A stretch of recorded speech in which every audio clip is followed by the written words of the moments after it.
প্রবীণ নেতাকে বৈঠকে ডাকলেও সেই মঞ্চে বক্তব্য রাখতে দেওয়া হয়নি ক্ষোভ গোঘাটে তৃণমূলের বর্ধিত সভায় নবীন ও একাধিক প্রবীণ নেতাদের বাদ দেওয়ায় ক্ষোভ এমনটাই জানিয়েছেন বর্ষীয়ান তৃণমূল নেতা। জানা গেছে আজ বৃহস্পতিবার হুগলির গোঘাটের বেসরকারি লজে তৃণমূল কংগ্রেসের আরামবাগ লোকসভা কেন্দ্রে তৃণমূল কংগ্রেসের প্রার্থী মিতালি বাঘের ভোট কৌশল প্রচার সম্পর্কে আরামবাগ জেলা সাংগঠনিক তৃণমূল কংগ্রেসের বর্ধিত সভা ছিল। আর সেই সভায় গোঘাটের প্রাক্তন 20 বছরের ব্লক সভাপতি তথা 5 বছরের প্রাক্তন পঞ্চায়েত সমিতির সভাপতি মনোরঞ্জন পাল, তাকে আজ মঞ্চে দেখা গেলেও কিন্তু বক্তব্য রাখতে দেওয়া হয়নি এমনটাই জানিয়েছেন। পাশাপাশি তিনি এও জানান নবীন রায় এখন নিজেদের প্রবীণ বলে মনে করছেন, এমনটাই মত মনোরঞ্জনের পালে। অন্যদিকে তৃণমূল কংগ্রেসের প্রার্থী মিতালি বাগ জানান নতুন পুরাতন সমস্ত কর্মীরাই উপস্থিত আছে। এ বিষয়ে কে কি জানাচ্ছেন বিস্তারিত শুনুন। দেখুন, প্রার্থী আমাকে গাড়ি করে নিয়ে গেছে। সঞ্জিতের মিস কল দেখুন আমার ফোনেতেও আছে। যাই হোক, যেহেতু নিয়ে গেছে, সম্মান দিয়ে নিয়ে গেছে, গেলুম। স্টেজে আমাকে বসালো এবং বিভিন্ন বক্তা আমাকে বয়োজ্যেষ্ঠ নেতৃত্ব হিসেবে তার ভাষণে বলল, কিন্তু আমি ওখানে যুব সম্প্রদায়ের যে জায়গা, সেই জায়গা আমি দেখতে পেলাম না। এবং প্রবীণ যারা বর্তমান নেতৃত্ব, তারাই নিজেদেরকে প্রবীণ বলে মনে করছে। প্রবীণ আতাউল হক, মনোরঞ্জন পাল, শাহাবুদ্দিন খান, তপন মণ্ডল সহ প্রভাত অধিকারী, এইসব যারা সব নেতৃত্ব, তাদেরকে আমি ওখানে দেখতে পাইনি। এবং তারা আজকে প্রবীণ নয়, বর্তমানে যারা নেতৃত্ব আছে তারাই প্রবীণ। তার কারণ নবীনদের তো আমি সুপ্রকাশ পোড়েলকে দেখতে পেলাম নি। যুব দু একজন ছিল, বাকি যুব যারা সভাপতি বা যুব সংগঠনের যারা লোক, তারা থাকেনি। যদিও পলাশ রায় ছিল জেলা সভাপতি হিসেবে, কিন্তু যুব যদি না থাকে লড়াই কে করবে?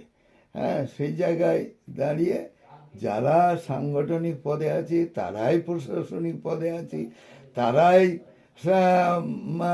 নির্বাচনী পটভূমিকায় আছে। তাহলে সেই জায়গায় আমার মনে হয় এ ব্যাপারে দলের বিশ্লেষণের দরকার। এর আগেও আপনাদেরকে ডেকে নিয়ে যাওয়া হয়েছিল ওই মঞ্চে, কিন্তু আপনাদেরকে বা আজকে কি বক্তব্য রাখতে দেওয়া হয়েছিল, বা এদিন নিয়ে কি বলবেন? না, আজকে অনেকেই বক্তব্য রেখেছে। তা যারা মনে করেন যে তারা তাদের বক্তব্য রাখতে দেবে, তাদেরকেও বক্তব্য রাখতে দেওয়া হয়েছে। কিন্তু আমাকে বক্তব্য রাখতে দেওয়া হয়নি বা দেওয়ার প্রয়োজনীয়তা মনে করেন হয়তো। প্রবীণদের দেওয়া হচ্ছে না, তো সেটা আর কি বলবো, আমাকে বক্তব্য রাখার প্রয়োজনীয়তা মনে করেনি।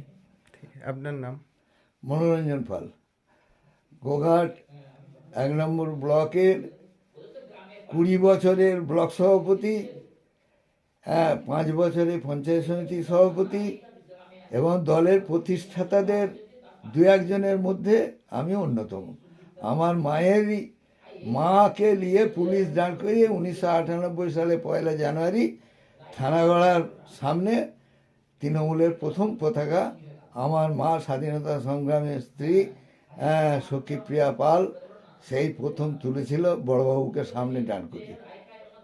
কর্মীদেরকে নিয়ে আপনারা সন্তুষ্ট হয়ে এই সভা করেছেন, কতটা ছাড়া পেয়েছেন? না, কর্মী নতুন পুরাতন সমস্ত কর্মী উপস্থিত আছেন এবং অভূতপূর্ব আমার কর্মীরা উজ্জীবিত।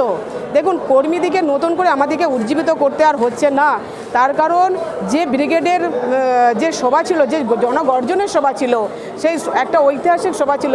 সেই সভাতে আমাদের সর্বভারতীয় সাধারণ সম্পাদক অভিষেক বন্দ্যোপাধ্যায় তিনি র্যাম্পের যখন হাঁটছিলেন, প্রথমে গিয়ে মাথা নত করে সমস্ত কর্মীদের উদ্দেশ্যে যে স্বাগত জানিয়েছে, সেই থেকে কর্মীরা তো উজ্জীবিত হয়েছে। আলাদা করে কর্মী বৈঠক আলাদা করে উজ্জীবিত করার আমাদের প্রয়োজন।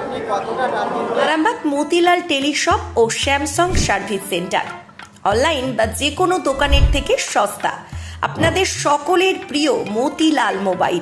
তাই আজই আসুন।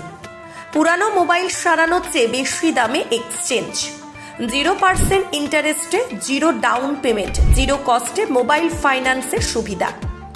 আমাদের ঠিকানা পুরাতন বাজার, আরামবাগ হেডপোস্ট অফিসের বিপরীতে, আরামবাগ, হুগলি। আমাদের যোগাযোগ নাম্বার 7001304430।